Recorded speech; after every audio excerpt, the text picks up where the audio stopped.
Now, the rest of the story. As a youngster growing up in France, Jean Desperate collected stamps.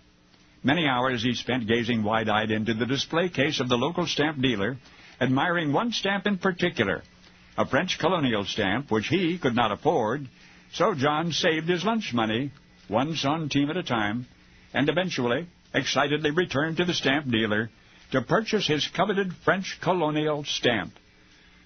It was months before John discovered that his prized acquisition was a forgery. A forgery! But the dealer would not return his hard-earned money. The boy had been swindled, and there was nothing he could do. Thus embittered, John plotted revenge against the philatelic dealers, the so-called stamp experts. And what was his plot? To become the most skillful stamp forger ever was.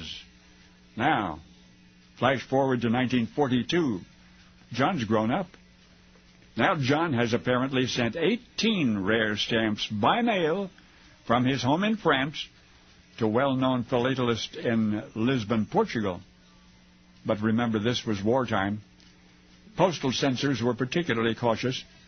So, at a postal control station on the Spanish border, a customs officer seized the envelope.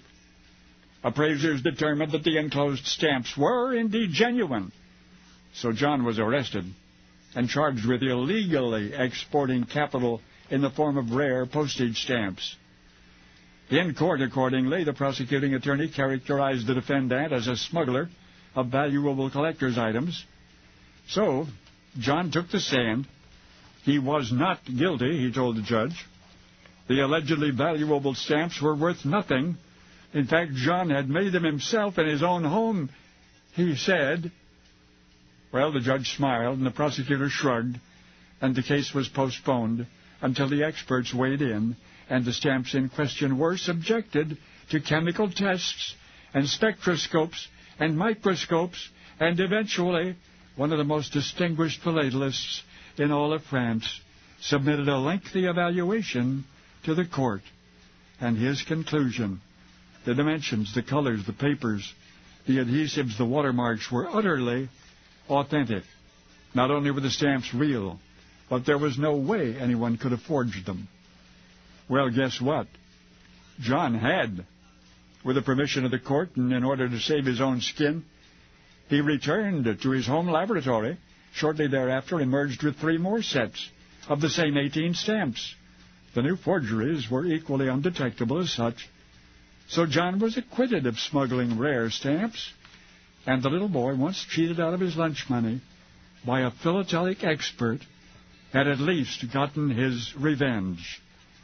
Today, the incomparable postage stamp forgeries of Jean Desperate sell for nearly as much as the originals, and he remains the only stamp forger in history who had to prove his crime to escape his punishment.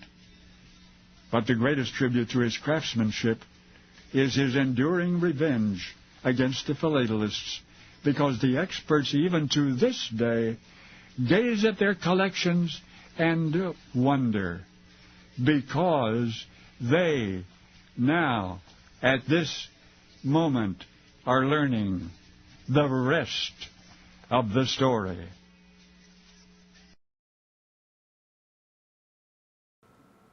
And now, the rest of the story. For most of us, stamps are just something we use to send a letter or to pay a bill.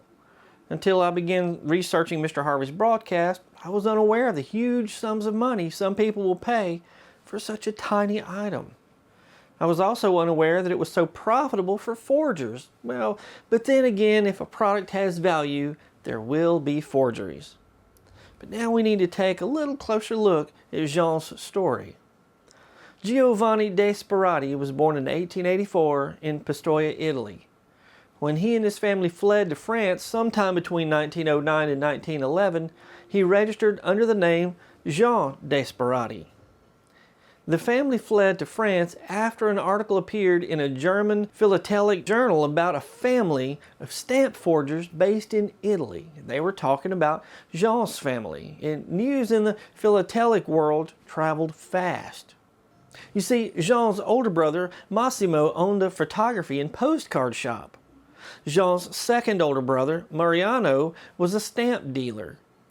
Jean developed a passion for both the study and collection of postage stamps and photography. They were the perfect combination for a forgery business.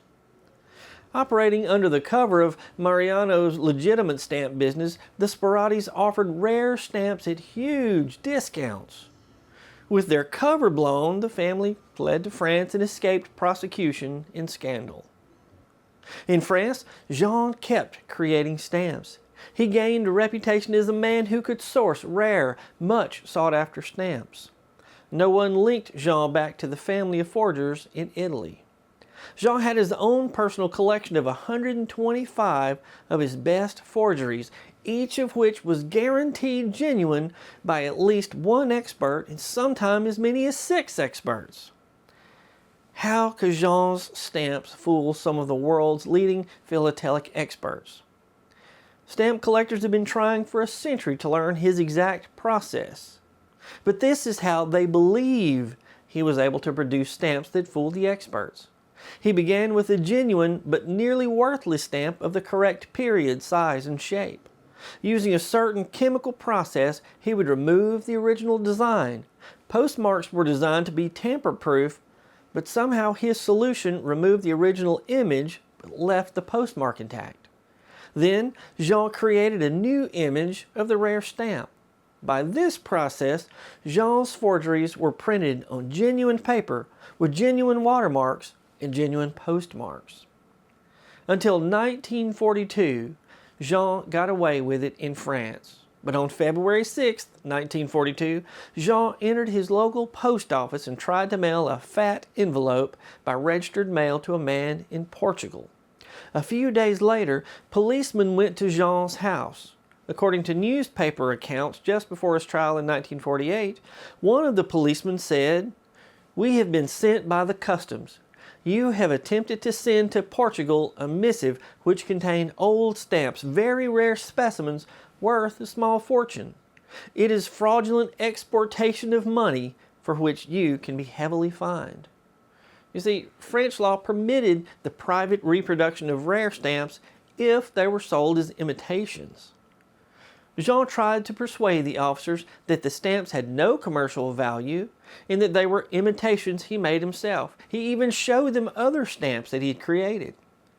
As Mr. Harvey explained, the confiscated stamps were sent to an expert who checked them minutely and reported that they were absolutely genuine, first-class classics, very rare and of great value, especially as they are in perfect condition. Now, the fact that they were all in perfect condition should have been a red flag here. When Jean learned that he was being fined several million francs, he decided to test the experts himself. He sent an old Oldenburg stamp, an extremely rare stamp of which there were only 10 known to exist in France. He sent that stamp to a famous expert to be examined. Of course, this was one of Jean's own creations. The expert determined that it was absolutely genuine and bought it from Jean. Jean sent 2 more identical Oldenburg stamps to 2 more experts, and they both came to the same conclusion that they were genuine, and they both bought the stamps as well.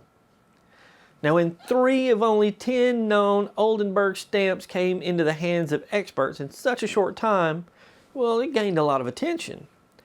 The stamps were perfectly identical in every way. They were too perfect. That's when it became apparent that they were forgeries. During his trial, Jean argued that he had proven that he could make imitations which fooled the experts, and that the customs would have to change its verdict. As per his plan, Jean returned the money to the 3 experts who had bought his forgeries. He told those at the trial that he wanted to embarrass the so-called experts. He explained that any stamp dealer can call himself an expert without acquiring any scientific knowledge. He claimed that there were only a few experts in the world who really knew the different processes of stamp printing and the technique involved in making the paper or the chemical composition of the colors. It's preposterous, he said, that the thousands of philatelists who spend big sums each year on rare stamps should be exposed to so-called experts. About 30 years ago, I decided to make war on these imposters and prove that the title of expert should be officially granted. I've given the best years of my life and all my money to my research and can make imitations that experts, with all of their modern machinery, can't recognize as fakes. I can copy the chemical composition of any color, Jean told them. I possess 100 different kinds of the same shade of green. To the naked eye, they all look alike. But under the Woods lamp, now that was a handheld light which produced ultraviolet light, each has a different colored luminosity. When I wish to copy a green stamp, I select from my collection the one whose fluorescence corresponds in every respect with that of the original. Jean said he had produced 225 different rare stamps and had made from 5 to 10 copies of each. During the trial, Jean argued that he had just as much right to make sham stamps as carpenters have a right to make sham period furniture. Jean explained that he normally signed the backs of his stamps with permanent ink that was only visible with a Woods lamp, which meant that the stamps could be sold as genuine unless you knew to look for that. Jean claimed that he had forgotten to sign the backs of the confiscated stamps. Sure, Jean, of course you did. On April 27, 1948, Jean was sentenced to spend 1 year in prison. Now, on a side note, on this article, I love how the word jail is spelled G-A-O-L. Between about 1730 and 1960, G-A-O-L was the more common published spelling of the word jail in British English. This article was published in Australia. Now, whether Jean spent any time in jail has been debated for decades. Most people are of the opinion that he only paid a small fine, if he paid anything at all.